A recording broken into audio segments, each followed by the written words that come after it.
Bonjour à toi chers spectateurs et aujourd'hui parlons du film Outsider ou Chuck dans sa version originale réalisé par Philippe Falardeau. L'histoire, eh bien vous connaissez tous l'histoire de Rocky Balboa, le célèbre personnage de Sylvester Stallone. Eh bien vous allez découvrir l'histoire de Chuck Wepner qui est l'homme qui a inspiré à Sylvester Stallone le personnage de Rocky Balboa et nous allons le suivre dans les années 70 lorsqu'il a failli se frotter à Mohamed Ali pour le titre de champion du monde des poids lourds.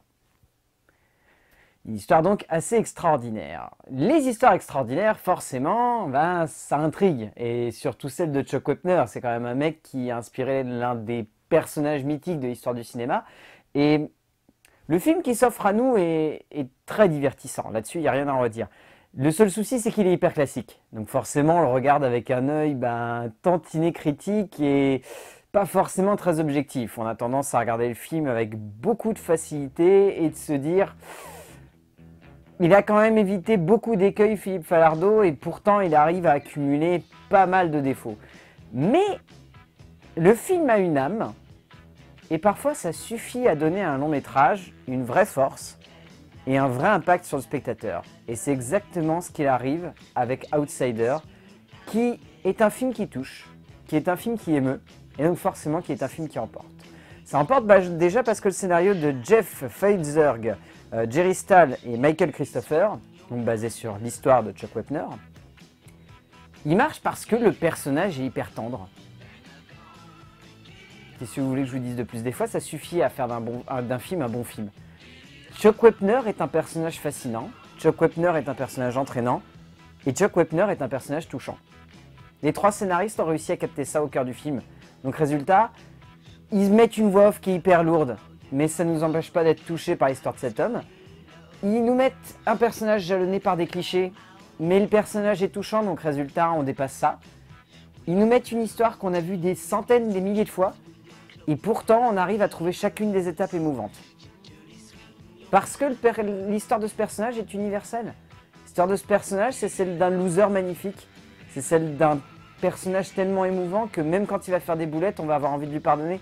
C'est l'histoire d'un personnage qui est confronté à une vie dont il n'a pas voulu et qui pourtant va l'aimer et en même temps va la détester. C'est l'histoire d'un être humain. Et l'histoire d'un être humain, c'est touchant. Même si c'est bourré de clichés, même si c'est bourré de facilité, même si c'est bourré de maladresse. Parce que le film est maladroit. Le film a une voix off qui veut jouer la carte de l'émotion pure, donc forcément va vouloir nous transporter au travers de plein d'émotions et de plein de scènes qui vont nous prendre aux tripes.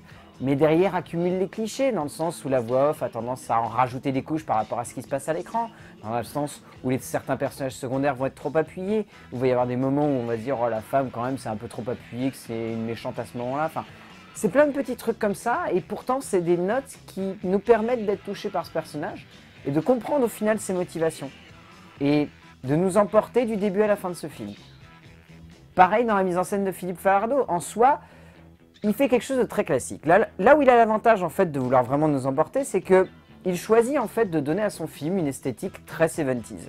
Dans le sens où il va mettre plein de couleurs flashy, où il va se servir d'une qualité d'image un peu crade. On sent que c'est un effet, on sent que c'est pas vu sur le plateau, on sent que c'est pas une caméra 16 mm. Alors que pourtant il voudrait donner la sensation d'avoir utilisé du 16 mm. C'est un effet numérique, ça se ressent mais ça donne un certain cachet au long métrage. Il y a une ambiance, il y a un esprit, il y a une certaine émotion qui se dégage de ce côté craspec de l'image, mais après le souci, c'est que dans ses mouvements de caméra, dans sa manière de concevoir le rythme, dans sa manière de concevoir la dramaturgie, Philippe Falardeau est hyper classique. Et c'est là en fait que les vrais défauts ressortent. C'est pas dans l'écriture où là le personnage arrive à être émouvant. Le regard que Philippe Falardeau lui porte est sincère, mais manque de clarté quant à sa scénographie. C'est-à-dire que quand il met en scène ses acteurs, Falardeau, il ne le fait jamais avec beaucoup d'émotion. Il le fait avec beaucoup de simplicité. Ce qui en soi pourrait générer une émotion au cœur du film, puisque la simplicité généralement permet de faire ressortir les traits de caractère des personnages et la situation dans laquelle ils se trouvent.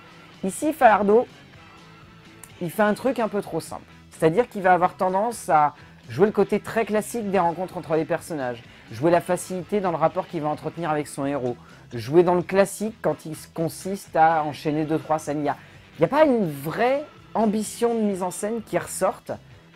Et c'est le petit défaut en fait qui plombe le long métrage et qui fait que quand on sort, on se dit c'est beau, c'est touchant, mais est-ce que c'est pas déjà vu et revu comme histoire?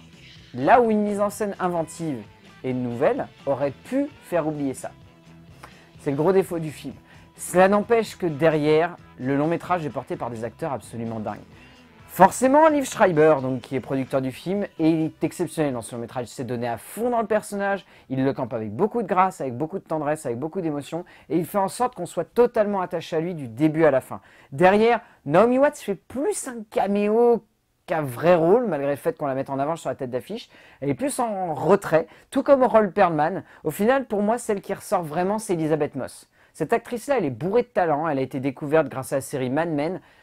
Elle a un talent immense et ici elle le montre vraiment au travers d'un personnage qui aurait pu être très complexe et très facile à jouer de manière cliché, mais elle ne le fait jamais et là-dessus on peut lui tirer son chapeau parce qu'elle s'en sort vraiment bien. Et derrière on pourra citer aussi Jim Gaffigan qui joue John, qui est vraiment bon lui aussi, enfin voilà. Le casting de toute façon est une des grandes réussites de son métrage et au final, Outsider c'est pas un mauvais film, c'est juste un film qui est trop classique. Donc résultat, on en ressort totalement ému, on en ressort totalement touché, on en ressort totalement transporté, mais il manque ce petit plus qui aurait pu faire d'Outsider de Philippe Falardeau un très bon film, et au-delà d'un film touchant, un film vraiment viscéral qui aurait pu prendre aux tripes et emmener plus loin ce portrait d'être humain qui est vraiment sincère. Mais si vous avez l'occasion d'aller voir Outsider, allez-y vraiment parce que c'est un joli film et il est possible que malheureusement il reste pas très longtemps à l'affiche. A plus.